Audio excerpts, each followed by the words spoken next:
వస్త్రాలు కూడా లేవు, ఆయన దిగంబరుడై ఉన్నాడు యేసు అని చెప్పేసి అలాగ భయపడ్డారు. ఒక అంటే తమ్ముంటే అక్కడిక్కడ కాదురా, నాకు గుండెల మీద కాల్చరా అని చెప్పేసి అల్లూరి సీతారామరాజు ఎంత గొప్పవాడు. నాకు ఉరిశిక్ష వేయద్దు, నా గుండెల మీద కాల్చు, నా రక్తం ఈ భరతమాత మీద పడాలని చెప్పినటువంటి భగత్ సింగ్ ఎంత గొప్పవాడు.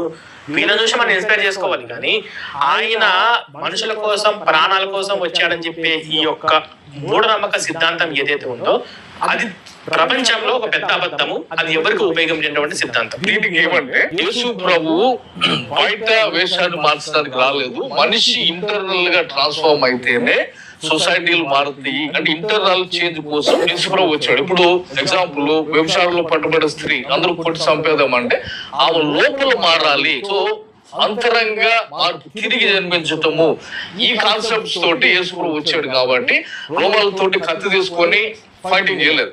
యేసు ప్రభు చేసింది ఏంటంటే, నా రాజ్యం ఈ లోక సంబంధమైనది కాదు.